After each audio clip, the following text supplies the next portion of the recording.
Jumbo la famille, aujourd'hui nous sommes le 26 mai 2017. Donc je vais tenter de discuter aujourd'hui avec mon frère Cyril Gogo. Bonjour Jumbo. Santé, santé, mon frère. Comment vas-tu? On est en vie, donc je rends grâce toujours. Merci pour l'opportunité. C'est un plaisir. Ça me fait toujours plaisir de te voir. Donc aujourd'hui il fait beau. On est dehors en sandales, en claquettes. J'aimerais discuter avec toi d'un certain nombre de points. Et je débuterai, disons, avec des sujets d'actualité. J'ai emmené un t-shirt avec moi.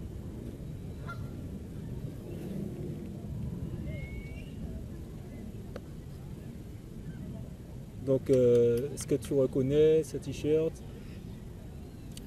Je voudrais avoir ton opinion sur ce qui s'est déroulé en Guyane.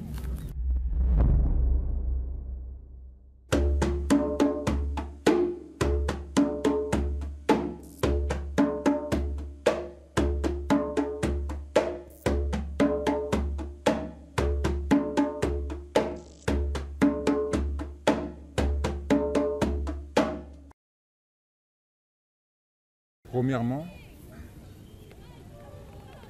on va rendre grâce pour les ancêtres de cette partie du globe, donc l'Amérique du Sud, notamment les Zumbi des Palmarès, tu vois, parce que ils symbolisent cette résistance africaine qui, depuis qu'on a rencontré l'assaillant, n'a jamais cessé. Cette résistance n'a jamais cessé.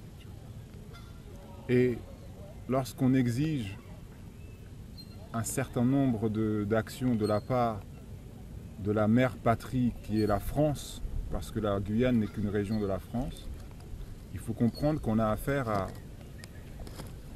un pays qui n'honore ni ses promesses, qui ne respecte pas ses citoyens, et qui, par exemple en Haïti, lorsque Haïti s'est libérée toute seule, la France a donné une amende à ces Africains qui s'étaient libérés tout seuls. Pour pouvoir reconnaître l'indépendance de ces derniers. Exactement. C'est-à-dire que, alors pour bien faire le lien avec la Guyane, j'y viens, un peu de patience mes chers compagnons. Ce qui s'est passé en Haïti en 1804, c'est que Haïti s'est libérée toute seule. Avec Dessalines, l'ouverture avait été déporté en France et il avait rendez-vous avec Napoléon, mais en fait c'était un traquenard. Il s'est fait avoir et on l'a mis en prison et il est mort en prison. Pendant ce temps-là, il y a Dessalines qui libère le pays. Il a affaire à des Européens dont il coupe la tête. Les métis sont restés et les métis qui se disaient à l'époque ni noirs ni blancs ont chassé Dessalines qui est parti vers le haut. C'est devenu l'Empire d'Haïti en haut et la République d'Haïti en bas. En bas, c'était géré par les métis. En haut, c'était géré par nous autres Africains. 19 ans plus tard, la France revient mettre une dette à Haïti. Bon, Dessalines est assassiné en 1806. D'ailleurs, c'était Jacques Ier. Il est assassiné en 1806. 19 ans plus tard, en 1925, la France... Charles X, si je me rappelle bien. Je ne sais plus exactement, mais très possiblement, dit à Haïti, on accepte votre libération si vous nous payez 150 millions de francs. Cette dette consistait en une réparation. Il fallait que les Africains réparent le français qui nous avait mis en esclavage. On devait indemniser notre tortionnaire. On devait l'indemniser pour nous avoir rendu service, de nous avoir déplacés de notre terre et nous avoir dispatchés un peu partout. Voici le profil non exhaustif du pays avec lequel vous voulez négocier. Je parle de la France. La France n'a jamais reconnu l'indépendance d'Haïti. D'ailleurs, aucun pays de ce monde n'a reconnu l'indépendance d'Haïti. Et l'exemple d'Haïti nous apprend qu'on ne peut négocier avec le français qu'en lui coupant les vivres ou la tête. personne n'a réussi à s'extirper du joug français, à part les Africains en Haïti en 1804, parce que Dessalines avait compris qu'on ne pouvait pas négocier avec un terroriste. Ce terroriste, qui est-il? C'est le français. Alors, comme je dis depuis, si en Guyane, en Martinique, à La Réunion, en Guadeloupe, à Saint-Martin, qui sont des DOM, des départements occupés militairement, DOM, ça signifie département occupé par des militaires, eh bien, nous devons réfléchir en tant que guerriers et non en tant que consommateurs. Oh, s'il vous plaît, baissez un peu les prix. Oh, s'il vous plaît, on veut être aussi avancé que la France. Oh, s'il vous plaît, le jour où on va être au niveau de l'européen, le jour où on va s'habiller comme lui, penser comme lui, parler comme lui, être à son niveau économique, croître comme lui, ah, c'est ça qui constituera pour nous une élévation. Non, non, non, non. Ce que je dis, c'est à mes frères africains en Guyane, si vous voulez détruire l'ennemi, si vous voulez l'intimider, ne buvez que de l'eau. En ne buvant que de l'eau, en termes de boisson, on revient à ce que j'ai dit hier, on ne devrait consommer que du lait maternel, de l'eau, et c'est tout. En faisant ça, en une semaine, si tous les Africains en Guyane faisaient ça, si tous les Africains en Côte d'Ivoire faisaient ça, si tous les Africains en Martinique faisaient ça, si tous les Africains en Guadeloupe faisaient ça, si tous les Africains du monde entier arrêtaient de consommer ce qui n'est pas nécessaire et foncièrement vital en termes de boissons seulement, pour le Haïtal, on va voir ça plus tard, on ne consomme que de l'eau, on est 430 milliers d'Africains, 400 milliers d'Africains en Martinique pour 30 milliers d'Européens. Ça veut dire qu'on est 91%, ils sont 9%. Si les 91% de la population africaine en Martinique ne consommaient que de l'eau, damoiseau tombe le 8e jour, ils vont faire faillite. C'est-à-dire qu'on va détruire l'ennemi par la passivité, par la non-violence, puisque les gens ne veulent plus vraiment couper des têtes physiquement, ils ne veulent plus, ils ont peur de ça. Donc j'ai dit, si vous voulez vraiment intimider votre ennemi, et si vous voulez le toucher là où ça fait mal, c'est-à-dire dans son économie, comme dit Momi, le seul langage de l'Européen, c'est le langage physique ou le langage économique. Physiquement, on est des pleutres, on ne peut pas couper la tête du blanc, donc on va lui couper les vivres. Et Sun Tzu m'a appris que, étant donné que, en plus idéologiquement, notre peuple a été déporté dans ces régions pour l'alcool, le sucre et le coton. Donc, idéologiquement, on ne devrait même pas consommer ces boissons-là. Donc, en Guyane, je vous invite vraiment, consommez que de l'eau. En une semaine, vous faites tomber Coca-Cola. En une semaine, vous faites tomber Damoiseau. Il y a qui d'autre? Aide-moi, mon frère. Donne-moi une main, là. En une semaine, vous faites tomber Royal Soda. En une semaine, en boycott, en jeûnant, les gars. Il n'y aura plus besoin de faire des référendums, d'aller parler avec les ministres, d'aller... En une semaine, avec le programme de Marcus Garvey, avec le programme de Sun Tzu, avec le programme de ne buvons que de l'eau. Parce qu'en termes de boisson, il n'y a que ça de foncièrement vital. Après, quelle eau? Ça dépend, on verra ça plus tard. Celle qui est dynamisée, celle qui est, comment on appelle ça, filtrée, celle qui est mise dans le vortex, celle qui est biologique, peu importe. Contentons-nous pour l'instant en Guyane de ne boire que de l'eau et vous allez faire tomber toutes les entreprises. Pour faire 1 litre de Coca-Cola, il faut 10 litres d'eau. Pour faire 1 litre de Coca-Cola, il faut 10 litres d'eau. Donc les gars, en buvant du Coca-Cola, vous consommez 10 litres d'eau. Et après, vous allez dire, ouais, en Afrique, il n'y a pas assez d'eau. Réfléchissons 2 minutes. Pour faire 1 litre d'alcool, mon frère, il faut 10 litres d'eau. Pour faire 1 litre d'alcool, il faut le sang de nos ancêtres. Pour faire 1 litre d'alcool, il faut que nos frères africains, haïtiens en Martinique ramassent la conne parce que nous, on est las de couper la conne. Tu vois? Donc, les gars, on ne négocie pas avec un terroriste. D'ailleurs, les nations européennes le disent tout le temps. On ne veut pas négocier avec des terroristes. On veut pas négocier avec des terroristes. Mais le nègre veut négocier avec le blanc. Tu vois? Je vais te faire une confidence. Le peuple de Guyane est... Le peuple de Guyane est... Attention, ceci n'est pas un... Ceci n'est pas un...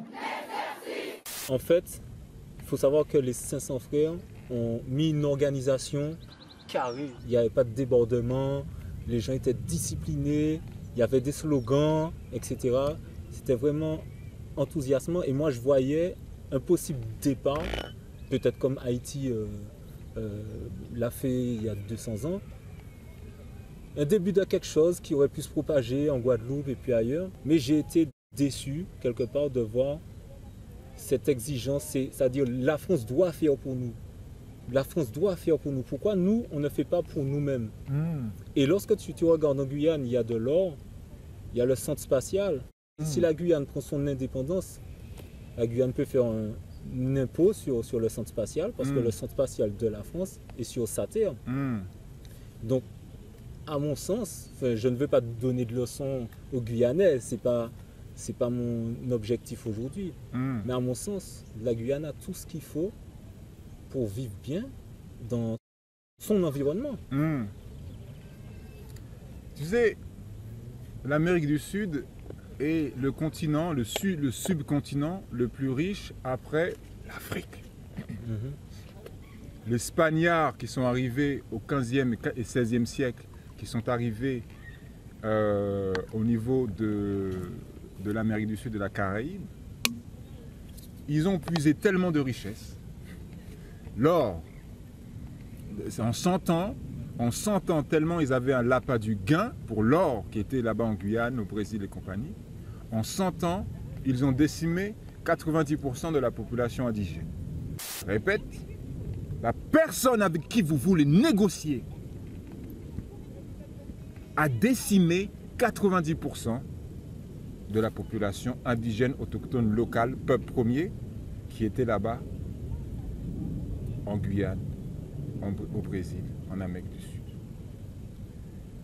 Et toute cette richesse qui a enrichi l'Europe, eh bien, l'Europe s'est enrichie sur le dos de nos frères autochtones qui ont ramassé l'or, le diamant, le caoutchouc, les pommes de terre, ça vient d'Amérique du Sud, l'avocat, ça vient d'Amérique du Sud, la tomate, ça vient d'Amérique du Sud, le manioc, ça vient pas d'Afrique, ça vient d'Amérique du Sud.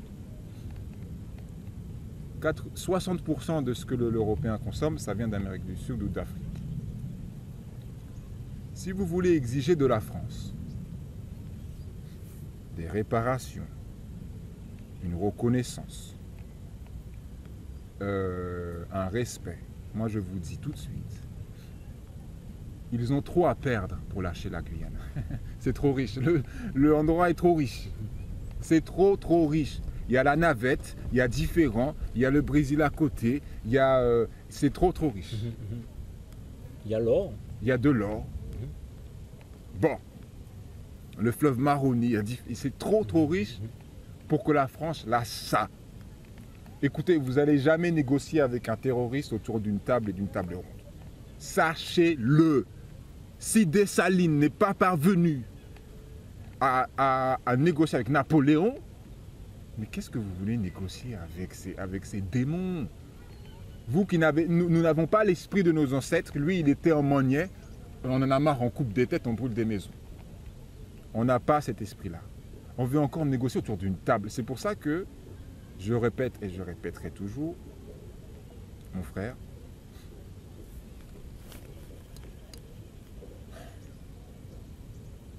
il faut couper les vivres de l'ennemi. Si on n'arrive pas à couper ses testicules, si on n'arrive pas à couper sa tête, il faut lui couper les vivres.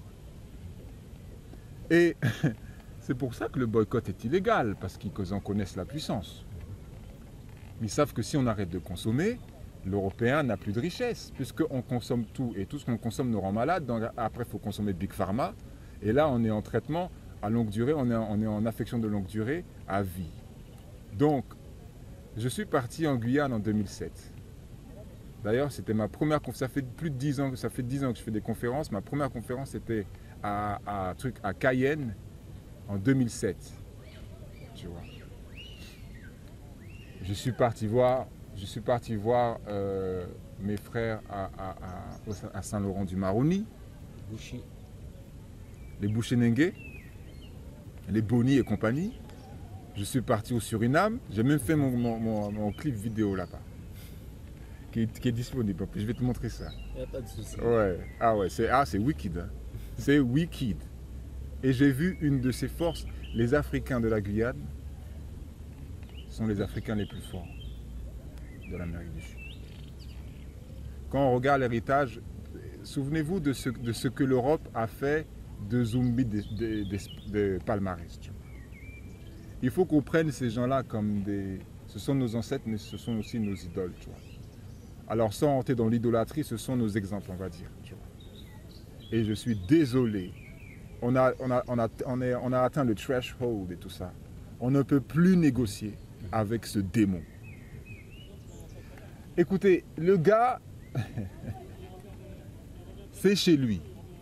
La Guyane, c'est chez lui. Mais pourquoi il va lâcher? Pourquoi? Tu sais ce qui s'est passé en 2009? Tu te souviens la grève en Guadeloupe et en Martinique? On a dit, hé les gars, c'est trop cher, baissez les prix. Mais l'Européen a baissé le prix des yaourts de quelques centimes d'euros. Et on a pris ça comme une victoire. Mais il a baissé le prix des yaourts, mais il a monté le prix du sucre. Mais comme il faut bien manger son yaourt avec du sucre, en fait, au final, on n'a rien gagné, tu vois.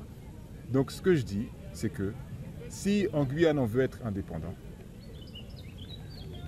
essayez de voir le programme de Marcus Garvey. En plus, vous vous dites tous garvéistes. Hein. Et commencez déjà à le lire. Et vous verrez que, race first. Priorité raciale. Là, il n'y a plus de race first. C'est race first, race second, race third, race last, race every fucking thing. Écoute, on ne peut plus négocier, c'est clair. Un. Deuxièmement, dans la consommation, c'est avec ce minimalisme, cette simplicité volontaire qu'on va couper les vivres de l'ennemi.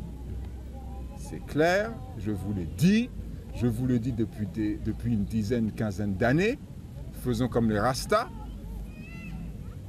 Arrêtons de négocier. Si tu as une autre question, mon frère, on envoie beaucoup d'amour et de courage à nos frères africains en Guyane, mais c'est le seul message que j'ai à passer et je ne changerai pas d'avis parce que toutes les autres... Il n'y a que Marcus Garvey qui l'a fait, hein, et il n'y a que lui qui a réussi au passage. Hein, et il est parti avec rien, il est mort seul et toute sa richesse il a laissé ça à son peuple. Hein. Le panafricanisme, il est mort avec Marcus Garvey, les gars.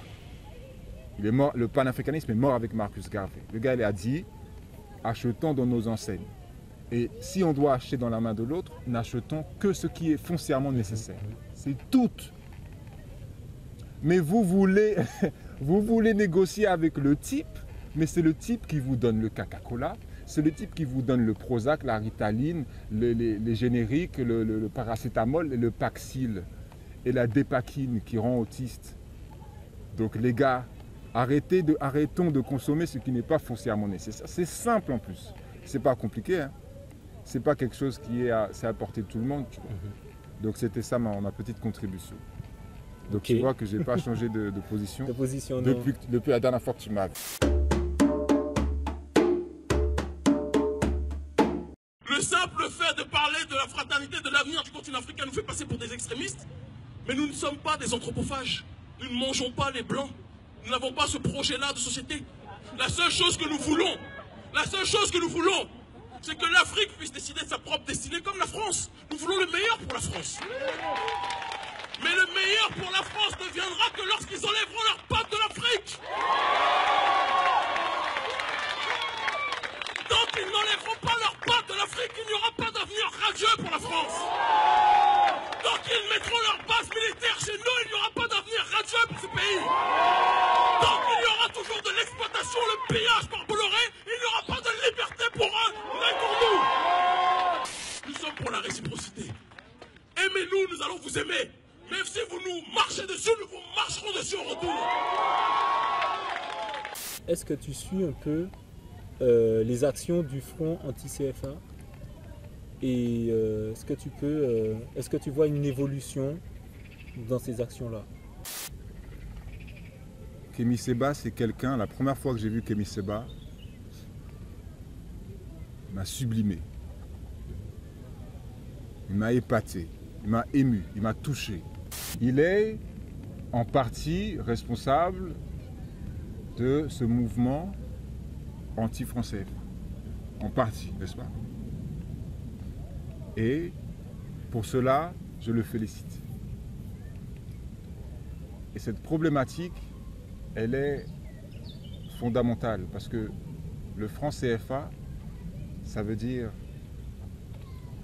Front des colonies françaises d'Afrique. Colonie française d'Afrique, qui rend compte de cet état de, non pas néocolonialisme, le colonialisme n'a pas changé dans la forme, il a changé, mais dans le fond, ce n'est pas du néo, on n'est pas des afro-descendants, non, nous sommes des Africains esclavagés, on est en prison, nous sommes des prisonniers de guerre dans le terrain ennemi. Et lorsque l'ennemi met colonie française d'Afrique, ça veut dire que la Côte d'Ivoire est une colonie de la France, le Portugal est le Cap-Vert est une colonie du Portugal, la Martinique est une colonie de la France, le Rwanda l'Afrique du Sud est une colonie de l'Angleterre, et puis le Congo est une colonie de la Belgique.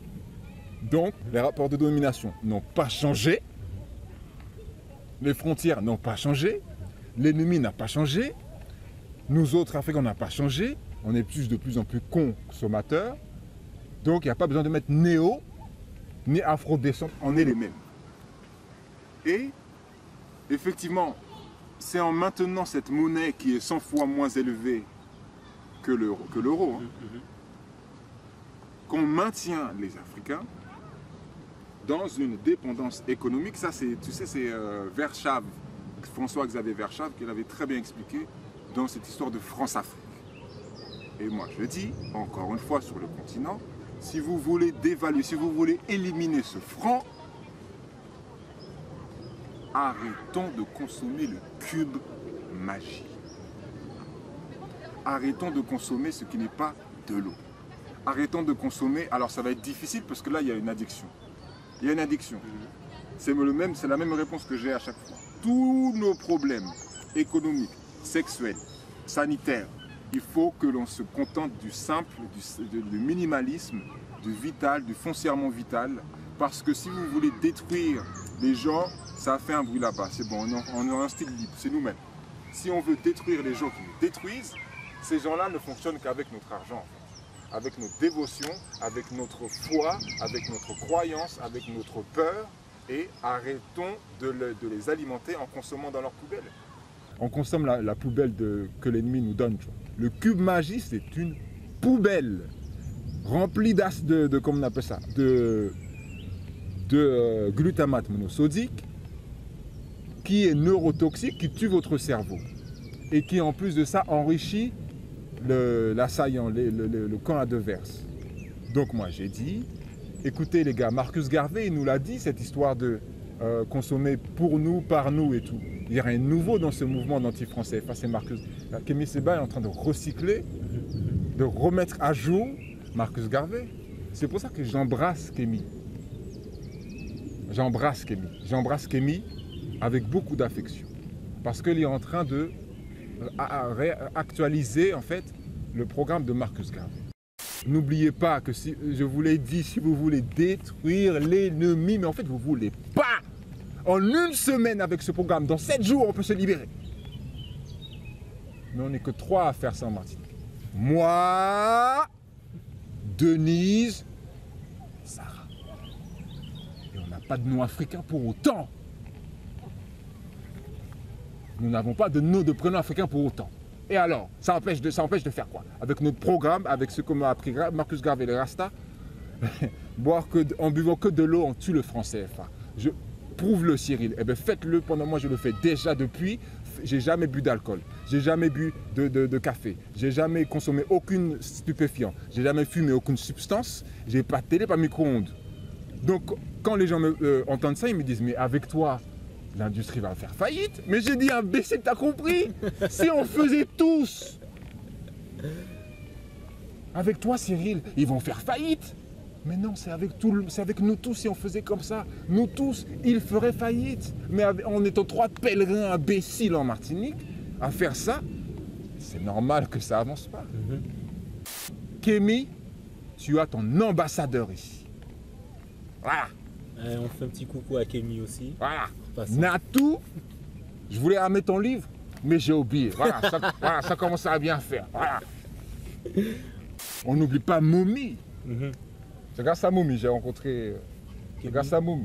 C'est grâce à Momi. Donc c'était ça ma petite contribution. Le franc CFA, vas-y, il y a le lait en poudre en Afrique, vas-y, il y a le cube magie, vas-y, il y a différents, il y a le décapage, il y a le défrisage, sur la vie de moi et tout. La femme noire, si elle arrête de se défriser, arrête de défriser, une semaine, toutes les... Après, vous faites ce que vous voulez. Une semaine, on dit, fuck L'Oréal, fuck tout genre de macaquerie. 7 jours, vous arrêtez toutes, on fait some type of, un consensus et tout. À partir d'aujourd'hui, on arrête de se défriser. Fuck le maquillage. On le prend roots comme les Rastas. Je vais souvent faire allusion aux Rastas parce qu'ils ont compris ce système. En 8 jours, mes sœurs, 400 € en tissage. 400 €. On va faire le calcul. Calcul mental, 400 €. Tu vas garder ça sur ta tête. 5 mois. Donc, on va dire, ça fait un peu moins de 100 € par mois, 80 € par mois, tu vois. Donc, si tu arrêtes le tissage 5 mois, tu arrêtes le défrisage 5 mois, ça te fait 80 € d'économie par mois. Qu'est-ce que tu fais avec ces 80 €? Tu investis autre part. Tu investis dans des cours, comment apprendre tes cheveux. Tu vas chez Tortiz Zala Wakanetu qui va t'apprendre à faire tes cheveux. Ou sinon, tu investis, je ne sais pas, tu te formes, tu fais des formations, tu vois 400 € dans un tissage. J'ai pas cru quand elle m'a dit ça. Et pourtant, même si c'était 1000 €, on le ferait parce qu'on est addict au truc. Donc vous voyez toutes les sommes d'argent qu'on pourrait économiser. Alors, je suis désolé les sœurs, c'est pareil pour le franc CFA, c'est pareil pour le sucre. On arrête de consommer du sucre les gars. Nos ancêtres ils ont trimé pour ça, tu vois. On arrête de consommer, mais rien que pendant 7 jours pour voir ce que ça fait et tout. La bourse va chuter, Big Pharma va chuter, Damoiseau va chuter, le franc CFA va chuter. Il y a quoi d'autre? Donne-moi une main frère. L'industrie de L'Oréal va chuter. Parce que quand Juliette Esmeralda elle est partie voir ses chacals et tout, elle leur a dit et tout. Franchement, Juliette elle m'a dit, L'Oréal nous étudie. L'Oréal est en train de voir la femme noire, comme la femme noire reprend ses cheveux. un marché. L'Oréal reprend le marché du nappy maintenant. Donc, c'est-à-dire que... Wouh!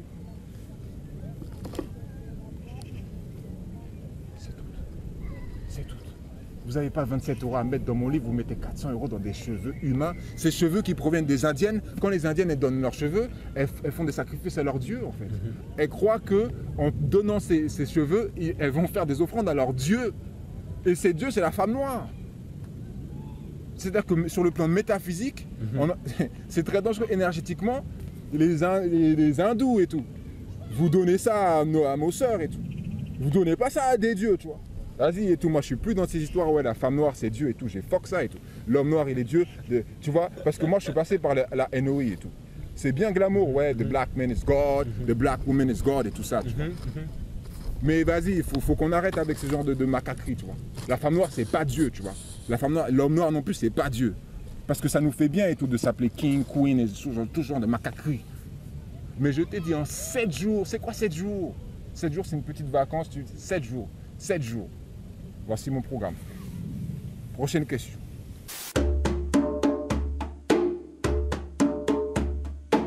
Il n'y a pas si longtemps, il y avait des élections.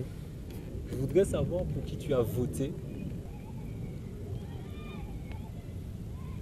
Ok, mon seul président c'est Marcus Garvey. Prochaine question. Tu comprends ce que je veux dire? Oui. Quand on va voter pour soi, l'urne, c'est ça l'urne, c'est ça l'urne, c'est ça l'urne. Je vote à chaque fois que je mange quelque chose, je vote pour celui qui a produit cette chose-là. À chaque fois que je prends de L'Oréal, eh bien je fais un vote pour L'Oréal. À chaque, en plus, bon, il faudrait lire le livre jaune pour savoir que les élections, ils sont déjà préparés en avance. Livre jaune 1, 2, 3, 4, 5, 6, plus les livres bleus, ok. Mais vous croyez, c'est-à-dire que vous croyez qu'en votant et tout, ça va changer votre vie. Justement, comment on peut expliquer aujourd'hui... Wouh! J'ai fait un plongeon, j'ai fait un plongeon. Mais quand on vote pour quelque chose, il faudrait voter déjà pour soi. Chacun pour sa peau. À la fin des temps, notre corps nous appartient. Il faudrait voter pour soi. Il faudrait prendre ses propres décisions. Arrêter d'être un mouton. Arrêter de tout le temps chercher quelqu'un qui va nous dire quoi faire, comment manger, comment s'habiller, comment différent, comment zouker, comment truc, comment quoi faire, comment...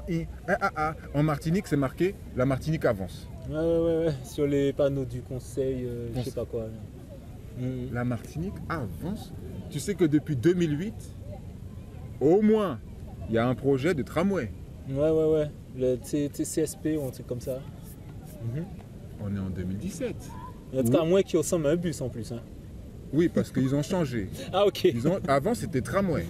On est en 2017, il n'y a toujours pas de tramway. Donc vous allez beg pendant 9 ans.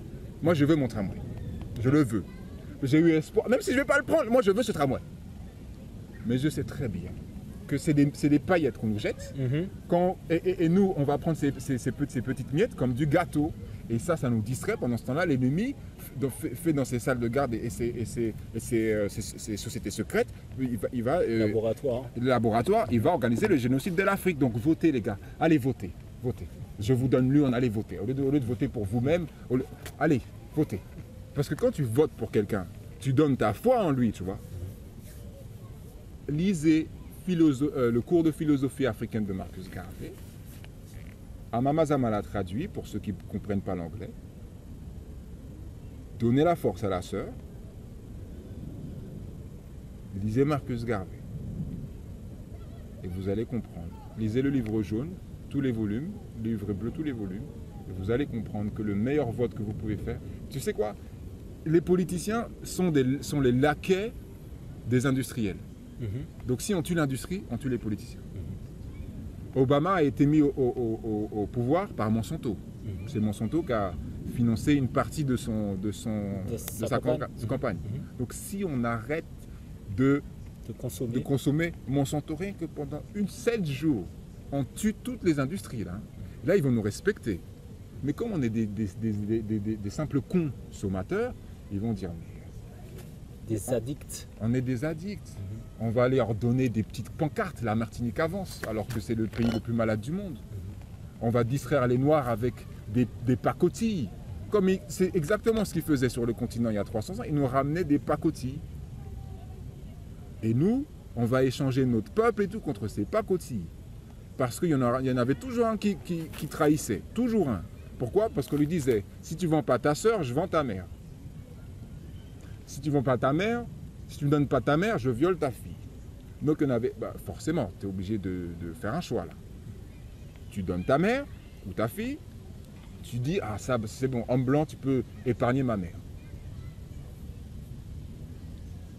Il va revenir, maintenant il va dire, bon, si tu ne me donnes pas ta mère, je tue ton père. Donc tu donnes ta mère, le père survit. Et au final, 3 semaines plus tard, vous vous retrouvez tous dans Martinique. 400 ans plus tard, vous êtes là en train de danser du zouk. C'est la politique de Marcus Garvey, frère. Tu vois.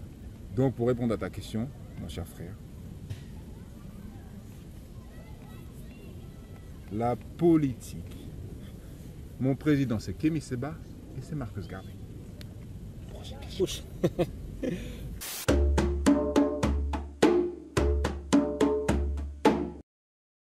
J'ai une question qui mérite énumération. Donc, connaissant les rapports entre les Noirs et la France depuis, voilà, il y a eu l'esclavage, le pillage d'Haïti dont on parlait tout à l'heure. Je te stoppe, l'esclavage n'a pas cessé. Il y a l'esclavage. Je t'en prie. Le pillage d'Haïti, donc, qui revient aux alentours de 17 milliards d'euros aujourd'hui. Déchéance de nationalité en 1802. Donc les Noirs sont français et ils redeviennent esclaves. Dédommagement des propriétaires d'esclaves en 1848. La colonisation. Travaux forcés qui finalement ne sont rien d'autre en fait que l'esclavage.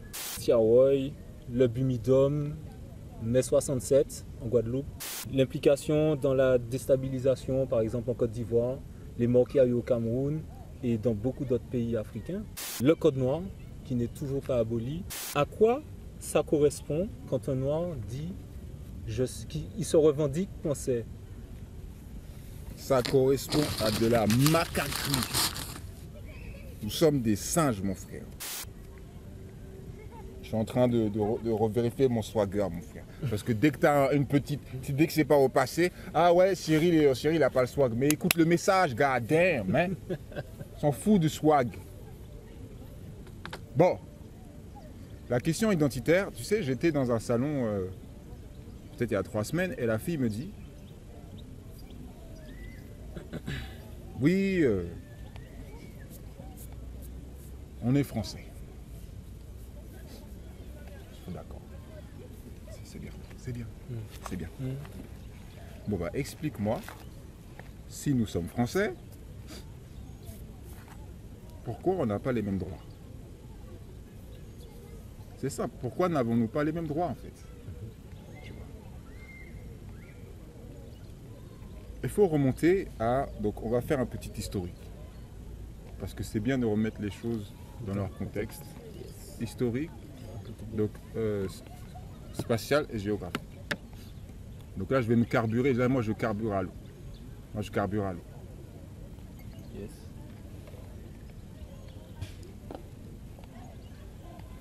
Bon, 1492, un type qui s'appelle Cristobal Colón. Quand tu vas au Panama, il y a une ville qui s'appelle Cristobal, il y a une ville qui s'appelle Colón. C'est-à-dire que, si tu veux, des deux parts du canal de Panama, il y a une ville qui s'appelle, si je me souviens bien, Cristobal et Colón. Ce Colón, qui s'appelle Christophe Colomb, est arrivé en se perdant. Il croyait chercher l'Inde, croyait trouver l'Inde, et il arrive aux Bahamas. Il dit, mais on est en Inde, donc je vais appeler ça. Après, il a vu qu'il s'était trompé, donc il a appelé ça l'Inde orientale, les Indes orientales. Tout le continent américain, ils l'ont appelé ça the West Indies. Ça veut dire que l'Amérique du Nord, c'est les Indes orientales. L'Amérique centrale, c'est les Indes orientales, l'Amérique du Sud, toute cette région-là, tout le continent américain, ils ont appelé ça les Indes orientales. Non, c'est les Indes occidentales. The West Indies. Christophe Colomb arrive dans cette région, dans un bateau, il avait une flotte, ils étaient 3, et un de ses pilotes, c'était un des nôtres. C'était nous les Africains. Ça veut dire que sans nous, ils ne savent même pas naviguer en fait. Parce que nous, on voyageait déjà ce globe par la navigation. Mais Samoussa est celui qui a envoyé les dernières expéditions au niveau de outre-Atlantique. Tu vois? Donc, le type arrive et il voit les belles sœurs autochtones tout nues, les frères tout nus, et il dit, à partir de là, à partir de cet instant, c'est chez moi. Mais j'ai pas de nourriture dans mon équipage, nous sommes à bout de rations, s'il vous plaît, aidez-nous. C'est là que ça commence. L'Européen vient toujours chercher quelque chose. Il a demandé de la nourriture, ça a commencé comme ça. Nous, on accueille les Européens quand ils arrivent quelque part, ils sont toujours accueillis par des fleurs, des fruits, des tapis rouges. Tous les peuples premiers savent accueillir. On a l'hospitalité en nous. Mais l'Européen, Cristobal Colomb, arrive donc en Jamaïque, il a fait le tour du truc, et il arrive en Jamaïque, il voit ses autochtones, il dit, j'ai plus de manger, aidez-nous. Les autochtones, voyant ces démons, avec leur comportement de Mundele, disent, on ne veut pas vous donner de fruits, parce que vous avez un comportement un peu bizarre. Donc, sachant que ces autochtones étaient superstitieux, Colomb dit à ces autochtones, attention là, si vous ne me donnez pas à manger, je vais éteindre la lune ce soir, je vais dire à mon Dieu d'éteindre la lune. C'est parce que Cristobal Colomb savait que ce soir-là, il y avait une éclipse lunaire. Donc il s'est dit, je vais dire à mon Dieu d'éteindre la lune si vous ne me donnez pas à manger. Nous qui sommes un peu superstitieux, parce que c'est nous qui étions là-bas, c'est nous les peuples premiers, c'est nous les autochtones, c'est nous les indigènes, on s'est dit, aïe, aïe, aïe, aïe, aïe, c'est chaud. le blanc a le pouvoir d'éteindre la lumière, le blanc a le pouvoir de contrôler le soleil et la lune, c'est chaud. Mais on ne le croit pas quand même. Une fois que la nuit est arrivée, l'éclipse lunaire arrive. Donc on s'est dit, what? Ah, il est fort lui. Hein. Ah, il est fort. Et c'est ainsi qu'on a commencé à révérer ce type-là. On s'est agenouillé devant lui. On a commencé à lui donner des fruits. On a pris ce type-là pour Dieu. Parce qu'il a le pouvoir de faire éteindre le soleil. Et c'est toujours ce qu'on croit aujourd'hui en Afrique. On prend le type comme un Dieu. Sans lui, on ne peut pas se guérir. Sans lui, il n'y a pas de médecine. Sans lui, il n'y a pas d'éducation. Il a bien fait, il nous a rendu service en nous déplaçant de l'Afrique, il nous a rendu service. Parce qu'on ne savait rien faire avant. C'est cette même superstition, cette mythologie que ce démon a projeté chez les autochtones de toute cette planète. En commençant par nous, quand on a vu l'éclipse lunaire, on a dit « Waouh, il est fort, il arrive à éteindre la lune. » C'est ainsi que les autochtones se sont agenouillés devant ce démon et qu'aujourd'hui, on a les mêmes rapports de domination, dominant-dominé, qui sont en faveur de l'autre. Parce qu'on le voit comme celui qui octroie la vie, celui qui donne le pouvoir, celui qui donne, celui qui a le pouvoir divin. On le voit comme un Dieu en fait. Donc quand il te dit, t'es français, à partir de maintenant, bon après je te passe les 400 ans où les autochtones ne voulaient pas travailler dans les champs de canne, ils préféraient se suicider. Donc tu vas en Martinique, tu vois un vieux cimetière à 2,50 francs. Les gars, la Martinique appartient aux autochtones. Elle appartient aux autochtones. Quand tu vois le mot Caraïbe, ça veut dire Caribe. Qu'est-ce qu'un Caribe? C'est un Arawak. Donc il n'y a pas de Caribéens. C'est des Africains qui ont été emportés dans ces régions. Même si le mot Afrique, c'est pas de chez nous. Mais bref, politiquement, quand tu es sur la scène politique, tu ne peux pas dire « ouais, je suis caribéen, je suis anglais, je suis jamaïcain, on est africain, point ». Donc, les autochtones ne veulent pas travailler, donc il a dit il faut que j'aille chercher des gars un peu plus costauds là. Donc il a été chercher qui? Ses propres pauvres. Il a vidé ses prisons et les premiers esclaves travailleurs sur les champs de canne aux Antilles, c'était des Européens. Il y a 36 mois. C'était un contrat en fait. C'était un contrat. Et l'excuse était qu'ils ne tenaient pas sous le soleil, donc ils sont venus nous chercher. Non, c'est faux. C'est parce qu'il avait tellement l'appât du gain, c'est pas une question de soleil. C'est pas une question de soleil. Bah, regarde ce qu'ils ont fait en Australie. Ils sont bien tenus en Australie, tu vois. Il fait plus chaud, tu vois. C'est un désert, tu vois. Donc c'est pas en Martinique qu'il ne peut pas tenir. Donc le gars, il dit, il y a tellement de richesses en Martinique, il faut que j'aille chercher d'autres travailleurs. Et il nous a appris. On s'est défendu. C'est pas un moment où il nous a appris facilement. Hein. Et on lui coupait la tête dès qu'on avait l'occasion, tu vois. Mais il nous a appris avec difficulté. On arrive là-bas, on travaille. La canne qu'on ramasse de 20 heures par jour, on n'a pas le droit de la manger. Le coton qu'on ramasse, c'est pas pour nous, c'est pour lui. Tu vois. Avec ça, on fait de l'alcool. Avec cet alcool, haché. Avec cet alcool,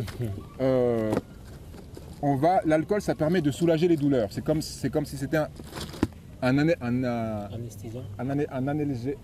anesthésiant. Analgésique, voilà. Et donc, on ramassait la canne et on en faisait parfois de l'alcool pour saouler l'esclave pour qu'il puisse continuer de travailler parce que c'est trop dur. Et on mettait du citron dedans pour adoucir l'acidité du truc. Qui n'a pas trop changé. Voilà. Et après, tu vas me dire, tu es libre. Tu es libre. Cette histoire de mettre le citron dans l'alcool, là, espèce de consommateur. Ça vient d'où? Ça vient du fait que nos ancêtres, c'était tellement dur et tout, qu'on devait les saouler avec de l'alcool pour qu'ils puissent continuer, mais c'était tellement acide qu'on mettait qu'on appelle ça, du citron dedans. Et toi, tu vas célébrer ça. Non mais frère, je suis désolé, mais là, tu ouvres les vannes, là. Tu n'as qu'à mettre la clim. Il faut mettre la clim. Il n'y a pas de la pluie, fais-le rentrer la pluie, là, comme le dieu européen. Fais rentrer la pluie, là, sur moi. Bon, j'ai soif. J'ai soif. Yeah, en coup tombé. Hein, tu racontes quoi? Voilà, voilà, je peux mettre du citron. Là, je vais mettre du citron. Zut.